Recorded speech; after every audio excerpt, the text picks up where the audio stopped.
Get ready. This is Illiterate. My name is Evan. My name is Taylor. I read a book this week. I watched a movie. This week, we are covering Netflix's Army of the Dead. Going into that subgenre, that horror subgenre of zombies. Okay, you got us. Army of the Dead, not necessarily based directly on a book, which is kind of what we stick to. But we open it. We open it up more than that.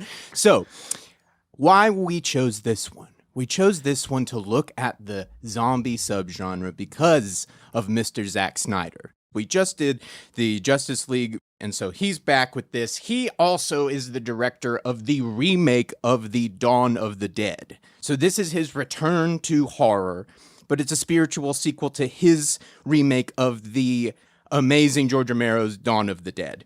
Which itself was a sequel successor to the original. Yes, exactly. To one of Romero's own films. We're going to be covering all of that today. We are getting into zombies. Welcome to Army of the Dead. Taylor, let's dive into this. I love this. I am not illiterate on this subject. Just want everyone to know. But hopefully I'll give you some tasty tidbits that you were not aware of. I'm sure you will. Yeah. Directed, co-written with two others. He also did the cinematography, was one of the camera operators. Yeah. I was like, why? Why in the world would you want to do that? But the more I read about this production in particular, the more I was just like, oh man, it seems like he's having fun, but we'll get to that. Well, and he picked out the lenses. We can get to it right now. He started in commercial work, making commercials for 11 years. He knows what he's doing behind the camera. He has filmic visual sensibilities. Guy. He's visually very visually one of the most talented. Say what you want about his style, but he carved out a cornerstone of the cinema market with techniques that became ubiquitous.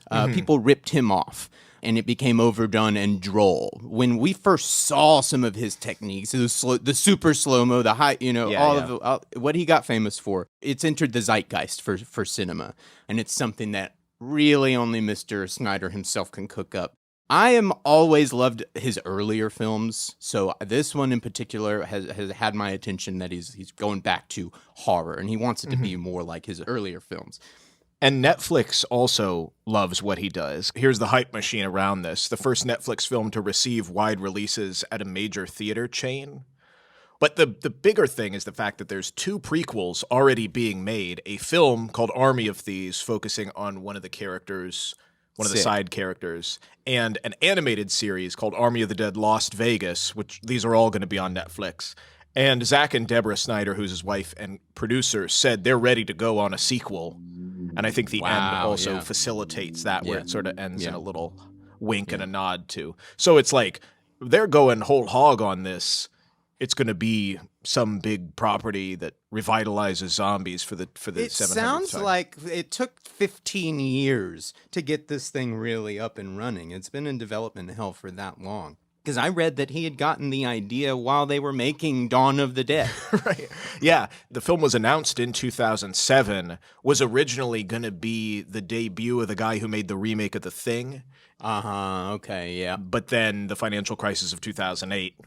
And it got shuffled around until, 2019 when Netflix said, hey, what have you got? And he was like, oh, let's do this again. It's interesting. I see him kind of, and this is just, stretching, but, there's a little bit of hesitation to, I understand why it kind of fell into development hell here, and being that it's a sidestep from Dawn of the Dead. And so the 15-year delay actually, I think, really works on its behalf. We've had an entire subgenre really flower out the last decade, and we've had everybody pop in and make their movie. Yeah, and maybe even become a little passé in terms of what is a zombie, what do they do? Exactly. Where does it come from? Oh, it's a virus. Oh, it's like all that stuff maybe people already know.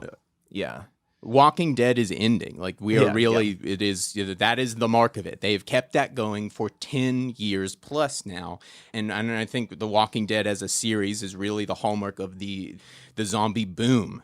And it really hasn't waned until the last, few years. And here we are, the end of The Walking Dead.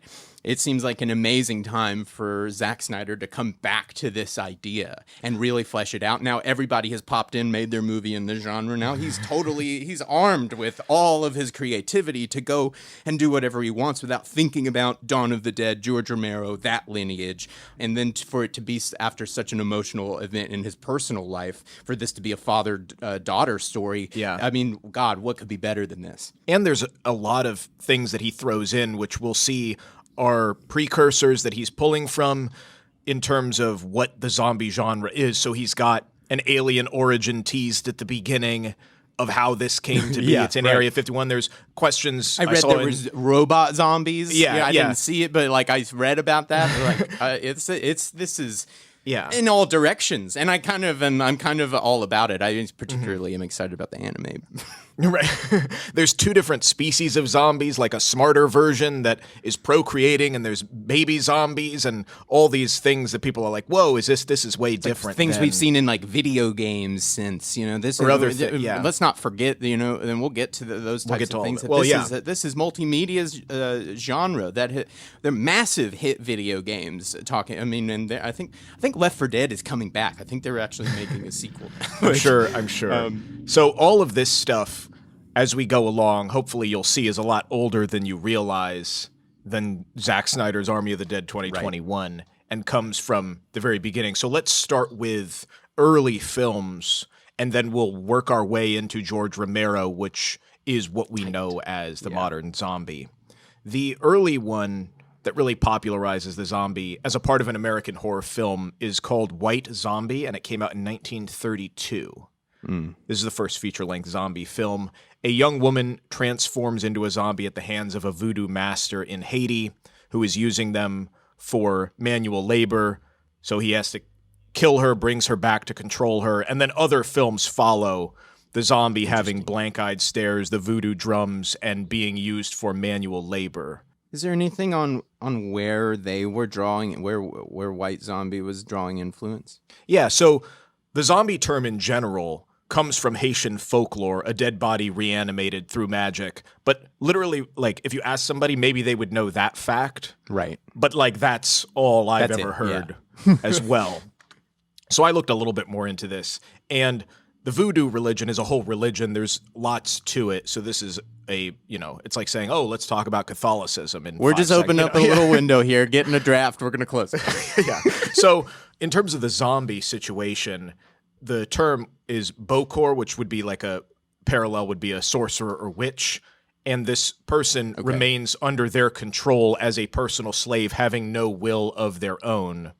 Like the soul is gone, but the body is there, and it's just being under their control. But in voodoo, there is another type of zombie, which is also a soul without a body.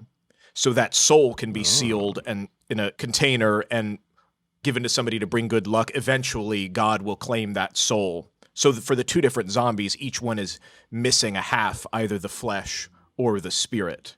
And it's separating those two things. So like I said, it is a traditional religion. It's spelt nowadays Vodou, V-O-D-O-U, to distinguish because the voodoo, the way you think it's spelled, sort of has an offensive connotation now. It's just like, oh, this heebie-jeebie weird foreign thing if you're not from there that isn't appropriate. So that's what I'm speaking to. West African in form, combining Afro-Haitian communities during the Atlantic slave trade. So it's a blending of religions on the island of Hispaniola. Strong oral culture, so nothing really written down. A lot of initiatory traditions, secrecy behind it, and then kind of utilitarian in relation to one of the central beliefs is there are Iwa or deities which help protect, counsel in return for ritual service. So pretty common in terms of a polytheistic religion, but a big piece of it is the spirit possession of the Iwa via trance or otherwise. Right. That's where the drums come in, encouraged to possess somebody, and then it's as if the Iwa has taken them over, and that sort of facilitates direct communication with the deities. The clothing that person wore once they come out of the trance could bring good luck. The advice they offered as being controlled by the spirit may pass on to somebody else. This is sort of where the zombie belief gets sensationalized in the early 1900s by white people seeing this for the first time. Yeah. And there is sort of the zombie situation, like I said, about the witch getting somebody under control. That's Right. a belief there. But those that believe in voodoo are more scared of having that happen to them after they die, as opposed to While they're living. right, or like a zombie attacking them. Like that's not Right. ever right. and then that becomes, there's a book called The Magic Island, which this white guy wrote in 1929. And you can only imagine that White Zombie comes from that in 32, shortly after. So that's the precedent for all of that. Okay. Very different, more like I said, body possessed, no soul, manual labor, not cannibalistic in any, it gets Right, transmogrified into this thing. So it's very different They're a from saying, tool, oh, it comes yeah. from Haitian folklore. Well, it's not really the same thing as we think. It's not zombies as we know, the flesh eating, Yeah. And the early films did not feature that either. It's this woman transforms and then Right. is doing someone else's bidding. right. Yeah, exactly. But what's so interesting is George Romero, which we haven't even talked about really, he did not even call them zombies. Right. Okay. It's not in the script. It's only when the second movie comes out 10 years after the first does that become a part of the lexicon. He calls them ghouls. the ghouls. Ghouls. So, of course, I had to say, well, what are ghouls then? What is he drawing from? Yeah. If he doesn't want to associate with that folklore, ghouls are Arabian in origin. So we're traveling all over the world. Here we go. Yes. Yeah. And these are undead monster spirits. And it's even used as a demeaning or derogatory term referring to a gluttonous individual or someone who delights in death. Because in Arabic folklore, these are spirit creatures that dwell in cemeteries. Sometimes they would shapeshift to hyena to lure people into the desert and then devour them. It does not make people into zombies. Right. It devours them. So that's where the eating people sort of piece comes from. Gotcha. But it can in some stories assume the form of the victims, so kind of taking them over, and maybe that's where the transference lore comes from with all maybe of that's this. the first instance of that. Yeah. Yeah. And it's not until the translation of 1001 Nights that this idea of a ghoul is introduced to European society. Wow. So now we get to What's Night of the Living Dead, which comes out in 1968. Like I said, all the zombie movies before dealt with voodoo as the primary vessel for the dead revival and their mindless slaves to their human masters. And it's always very targeted, correct? Like it's very right. I want this woman, and she's going to drink the potion. The and all witch that stuff. person, whoever, there's I need this person for this to be done. Now, when we arrive at Night of the Living Dead, this must be the first instance of the, for lack of a better term, pandemic. Right. That this is a widespread, something is happening to everyone. Yeah, the modern day flesh-eating zombie pandemic. But yet again, he's not alone in his influence here. So I found an interview where he said, I had written a short story, which basically I had ripped off from a Richard Matheson novel called I Am Legend. And here comes the book part. Here we are. Yeah. I Am Legend by Richard Matheson came out in 1954, over a decade previous to him working on Night of the Living Dead. And Richard Matheson, to me, is kind of a mixture of Goldman of Princess Bride fame, like real big into Hollywood, and then Philip K. Dick also doing these weird esoteric sci-fi, like literature kind of things. Right. So in terms of being a Hollywood guy, he wrote a lot for the original Star Trek, wrote dozens of episodes for The Twilight Zone, including Nightmare at 20,000 Feet, where William Shatner sees the gremlin on the wing, which is now dubbed the Shatner seat, the seat closest to the wing of the plane. Yeah. Like he's a legend when it comes to this in terms of TV. And then also screenplay. I wrote a plane with William Shatner. I'm sorry to interrupt. I did. He rode coach, and he did sit in the seat. Yeah. I didn't speak to him, and one of my tweet ended up on BuzzFeed a year later. Yeah, it was ridiculous. Like a year later, somebody texts me. It's like, you're on BuzzFeed. Like, what? Oh, because I rode a plane with William Shatner.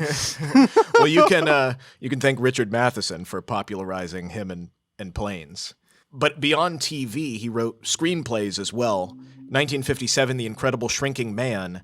And then we talked about this already. In 1971, Spielberg's film Duel, his directorial debut. Those were both screenplays written by him and based on fiction that he wrote. That's incredible. And then To add on, 9 more of his novels or short stories have been turned into films. Wow. What a madman. He Yeah, loves... and it's odd that people don't know his name, like, say, Philip K. Dick, who... Or Isaac Asimov. Yeah. So that's almost weird that you don't think, oh yeah, Spielberg's first major movie was based on this big author, that did all these things, and we Duel gets totally left out of that conversation in a way. It's like, wait, hold on, well, like when we're talking about Blade Runner, Yeah, exactly. Yeah. And Richard Matheson, and maybe it's because in a way he's all over the place. He loves Westerns. He's written them science fiction, horror. A quote from him, he said, "In a way, I like to be confusing by combining genres." I love it. So I love it. He's also an underground inspiration. So Stephen King has 2 books dedicated to him. Oh my gosh. Cell being Stephen King's zombie book. It's about a phone network that turns humans into vicious animals. Oh, nice. Playing some broadcast. Anne Rice, who did Interview with a Vampire, said he was an early interest in looking into vampires and fantasy. Yes. Spielberg, of course, pays tons of homage to him getting his start. So what is the I Am Legend book? Of course, we hopefully probably all know the Will Smith more recent thing.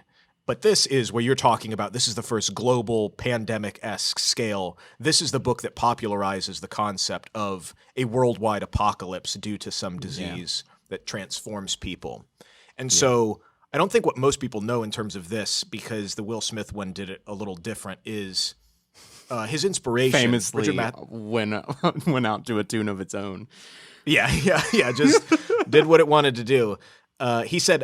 Matheson said, "I saw Dracula and it was scary, so I thought if everybody in the world was a vampire, it would be scarier."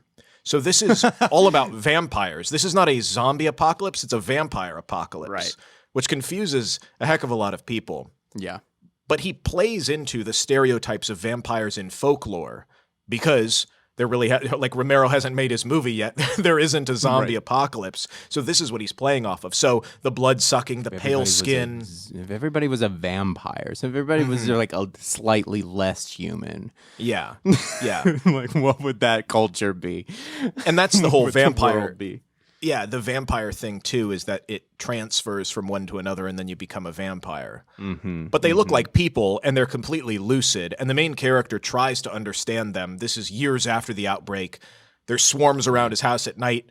Females are exposing themselves, like trying to get him to go out with sexuality. Their neighbors shouting at him constantly. Far from mindless. Yeah. He barricades himself in. It's all the vampire tropes, repellent of garlic, mirrors, crucifixes. He kills them with wooden stakes during the day. Wow. They're impervious to guns, all that stuff. And this also is interesting because it comes down to he's trying to figure out the science behind it. There's a bacteria that's infecting people, which is why the garlic then makes sense because there's an aversion to it.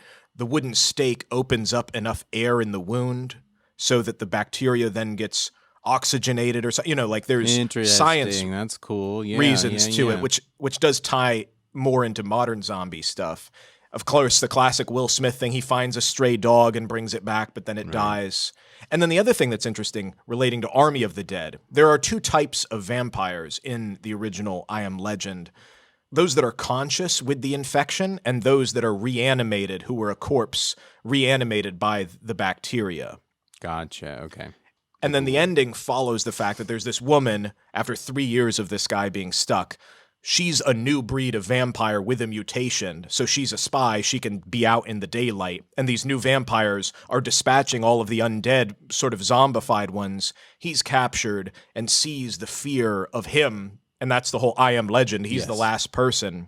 He understands, oh, this is why they want to kill me, and then he'll be the superstition like vampires once were to humans.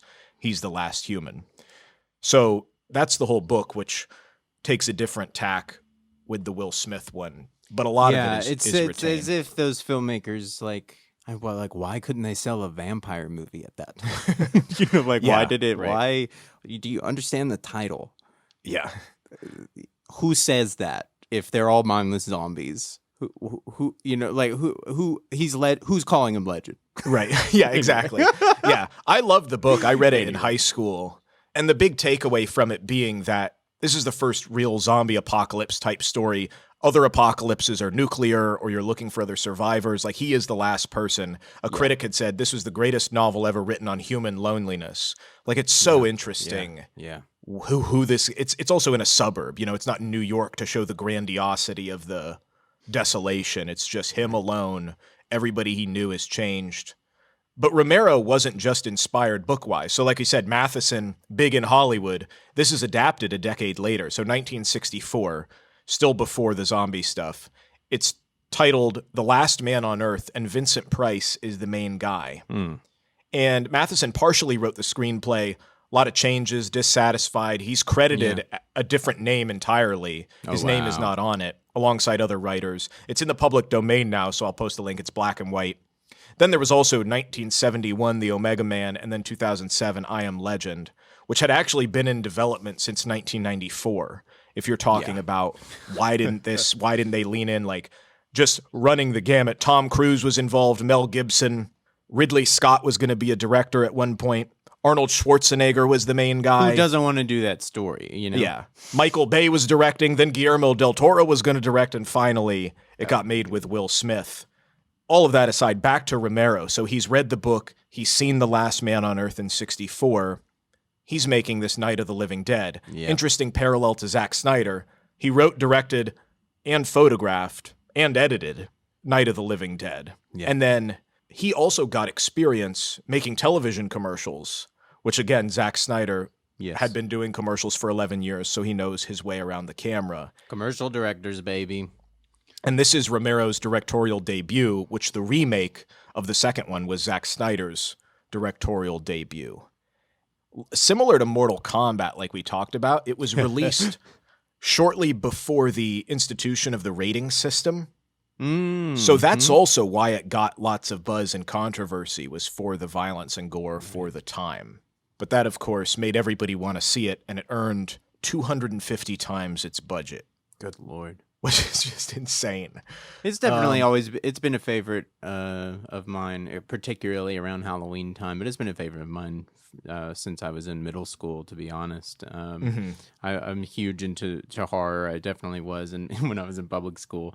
And so this is when I was starting to like first make my, some of my short films. Night of the Living Dead was my Bible, Oh, yes. It's an incredible film, and I think it gets forgotten in a lot of ways. I think a lot of now that zombies have been such a massive genre the last 10 years, looking back at this genre, I think in terms of a younger audience, Night of the Living Dead, I fear is slipping away, but I hope that it sticks around. It's such an important film. Yeah. Well, it practices what you want to preach to young filmmakers, because it looks like nowadays some non-really gore fest doesn't seem that way.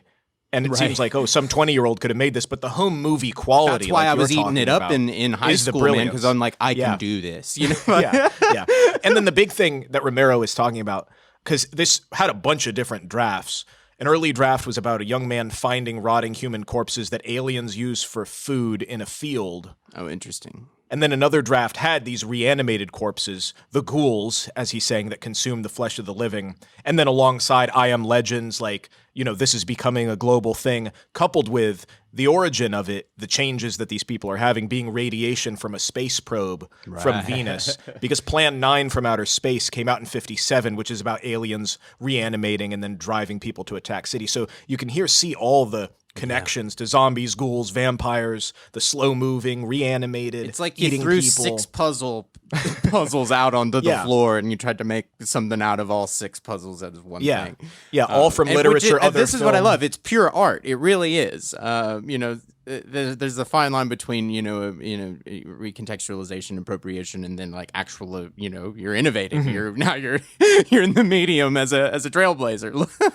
Well, that's what he said. He's like, I couldn't use vampires because that's what Matheson did. So I've got to, and it is great that it's like, to us at least, zombies are their own thing. It's like you've got vampires, werewolves, zombies, but zombie is really a combination of vampires mixed with ghouls, mixed with the original zombies. It's all been thrown into that pail over the decades. Yeah. It And he starts just with ghoul, coalesced the it. undead, and then zombie. It all kind of like utter, Yeah. like the Fast and the Furious, now Fast and Furious. Yeah. It's all one thing now. So the big thing, though, is the message that he has behind it. And where you're talking about why would young filmmakers or storytellers latch onto it, he's saying it's about global change of some kind, how people respond or fail to respond. They Yes. always represent something. Yes. And then a big piece of that, in terms of the message, which he said wasn't really a thing, but of course it is he casts Dwayne Jones, an African-American, in the leading role, which This had never been done. Yeah, and there had never been such a thing as a leading man in every sense of the word. And it was actually written in the script for a Caucasian man. The script wasn't changed to reflect that. He was cast purely on his abilities. Yeah. Which is what Romero said. But of course, there is some, like... Well, he wouldn't be in the running if it wasn't indicative of who George Romero is, down to his politics and his ideals. So, the fact that he's in the running says it all. Yeah, and Dwayne Jones altered the dialogue as well because it was written as an uneducated truck driver. Right. And Dwayne Jones refused to do it that Yeah, way. He's a well-educated theater actor. He said that I want to present myself as respectable. Yeah. So he didn't do what he said. He's bringing a real perspective. Then okay, so you cast me, but I'm not the character on the page. Who is my character? You can't ask for a better partner when coming down to the creative table. And of course, as a director, if you aren't seeing that, if you're not intaking that and listening, going, you're absolutely right. What are your ideas? Then you're too insecure to be a director. So, that's an amazing creative partner, and it's such a smart thing. And for this to be, they don't have careers yet. As far as Romero goes, this is his first thing ever. So for him, this is in Pennsylvania. This isn't in LA. Pittsburgh. Yeah. So it's for him to be open enough to be like, you're right. Who are you? That is the hallmark of what decisions led to making this a success. And of course, he is thinking about the times. This is the end of the 60s.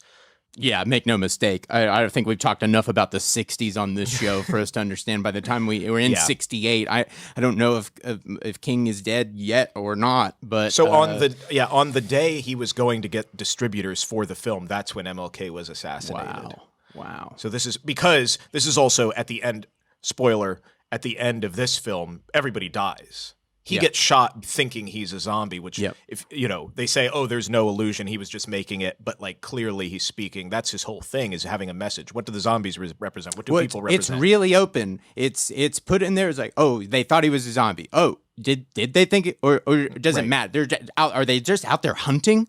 And so it's meant to just completely floor you at the end of the film because he's your leading man in every sense, like I said. And then suddenly you think that, oh man, the cavalry's here. No. It's whoa! It's over. What just happened? As fast as it would happen to you in real life, and that's how the film ends with that. Whoa! What just played out, and just the final moments of their decisions to pull the trigger, and that's how it ends. It's brilliant, shocking, and the production side of it. Talking about the other piece that people like, so cheap. They filmed in houses that were scheduled for demolition, so they could do whatever they wanted. The flesh that's consumed was donated by one of the actors who owned a butcher shop. Yes. So he had extra ham that people could eat. They got costumes from Goodwill and thrift stores. And then one of the things that it's revered for is the black and white film stock. But that was also economically absolutely needed. But then it gives it this sort of homespun realistic because there's color. There's color highlight. By 68 colors is standard is pretty standard. So the idea that it is black and white, it looks like a more antiquated thing than it actually is. Because you're absolutely right, it's 100% a financial decision. But now here we are, and it's so romantic for it to have that aesthetic on top of it, and it's so gorgeous in a way that nobody planned. Yeah. Matheson saw it and. Being a Hollywood guy, he said he was not impressed. He said it was kind of cornball, but then gives George Romero praise. He says George Romero's a nice guy. I don't harbor any animosity toward him, as opposed to the thing that's directly based on what, he sees where he's coming from, and it is its own thing. Right. But he knows that it's a reference to I Am Legend. So here we have the zombie momentum coming into full swing.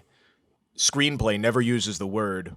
The movie never uses the word. They're ghouls. They're their own thing. He wanted them to be distinct enough from Haitian zombies, so he avoided the similarities of White Zombie and other previous films. The critics of the film were influential in utilizing that term in relation to the creatures. Yeah. So over the next decade before he makes the sequel, that's why zombie became the term that it is for You can this see like type of the creature. writer editor in like the journal office like they're not zombies, they're ghouls, the undead. It was like, they're zombies, write it. Yeah. And then it just caught on. Yeah. So the other thing being in terms of the legacy, it's like horror before this was mostly rubber masks, costumes, lurking in the shadows, sets far removed from rural, The suburban Wolf America. Man, Yeah. the Invisible Man, which we covered. Go check out our episode. And the creatures are from somewhere else. Yes. This, what makes it so scary, which is now ubiquitous, is it's set in an unexceptional location, and it's not a crazy creature. It's us. Yeah. It's people. Bringing it right to your front door.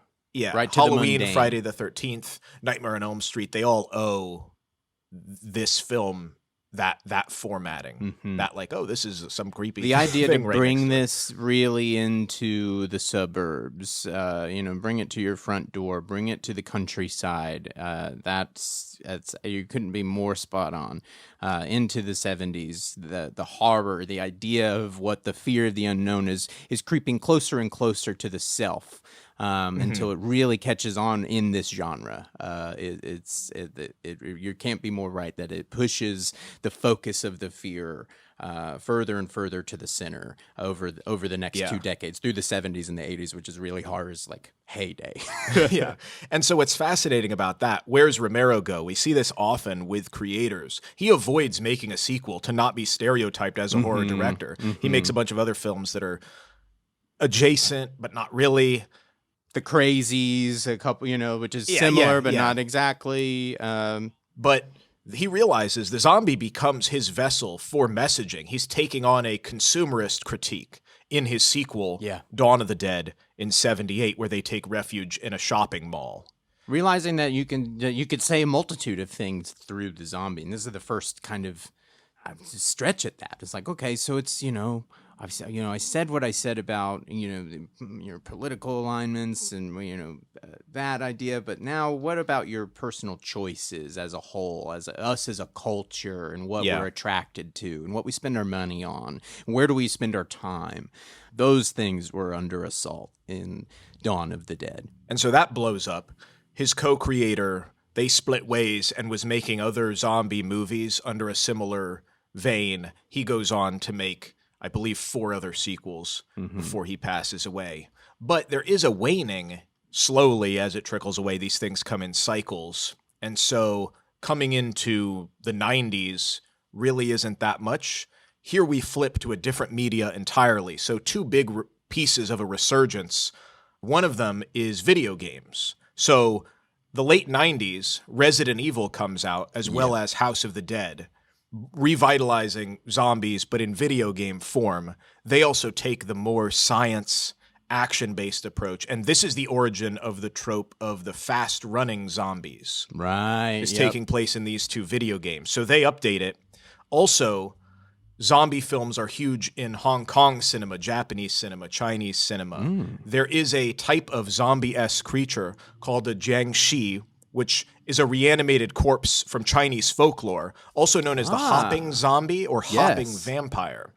And similar tropes rest in a coffin or caves, but the difference is that it has rigor mortis, so it's very stiff. Right. So it cannot bend its limbs, so it has to hop. Hence, that's the horror of that, is it's very inhuman and creepy in that way. Yeah. The hopping zombie or hopping vampire. So both of these things, video games and these films, give a resurgence, which now here we have early 2000s, the remake, our boy Zack Snyder in 2004. Again, his first feature film, he's just getting into it, and he uses a defunct shopping mall slated for demolition. Sound familiar? It is the remake. James Gunn wrote it. Seemed kind of weird. He had just done Scooby-Doo and Scooby-Doo 2 Monsters Unleashed. Right. But they, Nickelodeon's, what do you want to do next, James? Yeah. Oh. What? But the thing he adds to it, where he's pulling from the video games, is these running zombies, which the film world has not been acquainted to. Yeah, they're thought of as slow, lumberous thing, and if you get caught by them, it's your own fault. And Romero was not as into it. He said it sort of loses its reason for being. It felt more like a video game. And then he becomes critical of the zombie genre that he pioneered as a whole, saying Brad Pitt killed it all with World War Z. $400 million to make this thing. The film is not representative of the Max Brooks book. They're just like army ants, all that stuff. Yeah, I didn't see that one. What a lot of people say the remake that Zack Snyder did is saying, which obviously helps push the zombie craze in the US, is not, even though it's set in the mall and it's all the same stuff, it's not about consumerism, but it's about a fear of terrorism. Yeah. Because, of course, in the wake of September 11th, the American public has an increased fear of biological weapons, massive military action, and then the human element is like the question of who are our neighbors, and either the propaganda or otherwise of terrorism is going to keep coming until we're dead or they are, and you can't threaten them and they're inhuman, and all of that stuff gets pumped into the American zeitgeist. So that's what this film kind of cements. It's pretty loose. As, it's pretty loose on that edge, but I could see that. Well, that's what he's saying. Like Romero's I don't know if it has that reason for being, but whether or not that's what it was capitalizing on. That's the fears of the time that it's being recognized for. Yeah. So the continued trends of this, here we are, the flood of zombie work now for the past 10, 20 years. Yeah, 28 Days Later comes out in 2002, a couple years previous. And then the books, World War Z, Pride and Prejudice and Zombies, Warm Bodies, all of those get adapted to films. Yes. But the big one, which you mentioned at the head of this, was The Walking Dead, which was a comic in 2003 and then is adapted in 2010 and has just now finished up. The interesting thing that I saw from this, tying, again, all of our zombie stuff is wrapped in together, the comic is published in black and white, which I thought was super interesting, similar to the original Night of the Living Dead. And I know he did name a character after Dwayne Jones, the actor that plays the main character. So that makes a bunch of sense. That hadn't occurred to me. I have some of the first issues in all black and white, and it never totally occurred to me. I guess that's really cool. But there is a Dwayne Jones tip of the hat. Oh, wonderful. Yeah, his initial pitch to the publishing company was for a follow-up to Night of the Living Dead, and it would be taking place in the 60s. But the publisher suggested using an original concept because it's going to be a mess to get that, and we're going to get, loss, etc. Right. So then he came up with a different thing, and then they said, well, that was deemed too normal. Like, they didn't like his thing. It swung too far the other way. Then he pitched it. He pitched it saying the plague was sent by aliens, and it's more of an alien invasion story, which he had no intention of ever making this, but it got the comic published.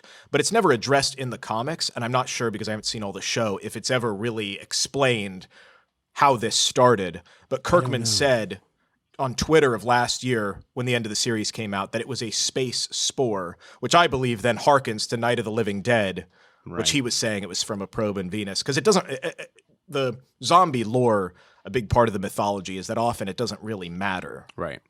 What started it. It doesn't. It doesn't matter exactly where it's coming from. It has everything to do with the characters that we've been introduced to, and the themes that the whole movie is running on. That's what I think when you say Romero thought that the running was really important. I think that hinges on where the blame would be lay on, where a judgment would be brought down on a character was by how were they devoured. So when you take when you put running into it, now the idea, the gap, there was a gap here inherent of you can get away from these things unless. When you take the gap away and you introduce running, I'm thinking that is where George Romero's thinking is that the impetus, why are you dying? What does that mean for the character? And the themes abound here in the piece. The likelihood that you'd be taken advantage of is shrunk. And the likelihood that you would try to take advantage of anybody else is shrunk. And not that it eliminates it, because obviously we've been running zombies for 15 years now. But that, I think, is the idea here, because this is coming from the guy who's inched the genre along through the 70s into the 80s. It was a bit dry through the 90s, but this is the guy that when we thought of zombies, if you were playing Resident Evil and you thought, I'm going to watch a zombie movie, you're going to pull out a George Romero movie. There's hardly anything else to go to at the time. So this is the dude that's inched this along each way. So he's understanding what he has done with this genre up until now. And so he sees a piece of this that acts functionally that Zack Snyder and these new filmmakers don't necessarily see. And not that it's wrong, but it is very different. And it does serve to say something different. Yeah. And that's the beauty of it. I also see like the tropes of zombie stuff where they're like, why is there always a helicopter involved? And it's like, well, because zombies are particularly ground creatures. And it's like, well, the easiest. So the plot has to be fabricated around, oh, well, they can't get out just by flying. Like there has to be some plot device to eliminate that as a reason and a way for people to get away. Yeah. But yeah, it's interesting that, like you're saying, it all ties into, well, what are you using thematically in the same way Matheson is using vampires that can speak to the guy and are fully lucid. What does it mean to change it? The vampire was a romantic character that drew you in. You didn't know they were a vampire until it was too late. Oh my God, he's bit you. Yeah. That's, these things don't have those tools at all. So let's circle back to video games, which have a totally different tool. And my God, have there been zombies in video games the past 20 years. The big ones that I wanted to draw attention to were the Dead Rising series, also from Capcom, who did Resident Evil. The 2006 first game takes place in a mall. Yeah. Which is exactly like... There's no mistaking the homage to Dawn of the Dead. And the movie that just came out was pretty successful. So here we go. Let's do the video game. Let's see. Oh, yeah. I mean, that's really, and that had to be what they're saying in the pitch meeting. It's like, we want to do Dawn of the Dead in the video game. We want like a Grand Theft Auto, but in a mall. It's zombies. Oh, yeah. Here's the money. Do it. And they were quick on avoiding the lawsuit stuff because they said... And they had their legal team ready. Humans battling zombies in a shopping mall is a wholly unprotectable idea, and that was their precedent. Yeah. And so the lawsuit was dismissed, and they even preempted it by putting a disclaimer on the box that says not developed, approved, or licensed by George Romero or Dawn of the Dead. Like his name is on the box. Well, that's nice that they did that. Yeah. they just want to lose. Their own behest. Yeah. Yeah. No legal anything. We're not copying. This is its own thing. It has nothing to do with him. What's interesting is it kind of gets flipped. So the sequel video game is set in Fortune City, which is, Las Vegas essentially. Yeah. And it is a father-daughter story about this guy trying to keep his daughter alive because she's been bitten by a zombie and there's a drug that slows down the process. But it's so interesting. Isn't that familiar? Here comes this thing by Zack Snyder, which is like, oh my God, zombies in Las Vegas and a father-daughter story. And it's like, well, that was their video game that came out 11 years ago. Right. Hard to believe. Yeah. Yeah. So that also in the video game world ties together. I was a big Left 4 Dead fan. That one was fun. It was built to be like a movie. You had your squad. Very cooperative. I that was the one. I had the second one. I loved it. So I'm excited. I think that they're making a sequel. If I'm not remiss, I hope I wasn't April Fool's. Now I'm lying to you all. But yeah, it's the video game genre component of this can't be understated for carrying almost equal weight, at least up until 2010. My God. Yeah. But I think the thing we're poking at this whole time is kind of the trends, the cycles. And this one person posited it's usually related to teen-specific culture crazes. So like paranormal romance from the last 15 years started literarily and then went to film. Twilight, Vampire Academy, True Blood, Vampire Diaries, all that mess was going on. The post-apocalyptic stuff, Hunger Games, Divergent, The Giver, all books turned into film stuff. Huge. And I think with the modern trend, what this journalist was saying is like elevated horror is what people are calling it, or a social thriller. It follows The Witch, Get Out, Hereditary. It's all about relationships between families or communities, and the horror is coming from human beings around us or from our minds, which is what you're saying with this story. It is a father-daughter thing. We already get what zombies are. Right. So maybe that is a piece of it. This is what I saw in the film. Spoiler, who knows? Yeah. What I saw in the film, it's set up with Dave Bautista has to put down, for lack of a better term, his wife and mother of his daughter because she's a zombie. And the daughter witnesses it. And we are set up to believe that this created a chasm between father and daughter. And so we pick up after the fact. We're putting together. What's the job? They're putting together the team. Yeah, classic. And so the whole film is about them coming together. It was all about the personal side of it, where she goes, "No, it's because you couldn't talk to me afterward. That you didn't come to see me afterwards. That because there was silence, there was silence." And I thought that was very interesting. This is all about the things that we leave unsaid. And the things that we misdirect our insecurities and fears into that drive us apart for reasons that are honest in our own head. I thought it to be very beautiful that it's capstone by that. And well, the I think whole even film is about this father and daughter trying to come together. And when you add in what Zack Snyder has been through in his personal life, that's where my head was the whole movie. And I think it even, in a way, as you're talking about it, ties into some of the original, what Romero is inspired by, the I Am Legend. This is one of the greatest stories of loneliness, and it's just a guy trying to figure it out in his head. It's very internal. The zombies can taunt him, and there are different types of zombies that provide different conflict. It's interesting that this also, people are saying, oh, there's a new zombie take. These ones are more sentient. They're forming an army. They're having babies. Right. There's like queen, yeah.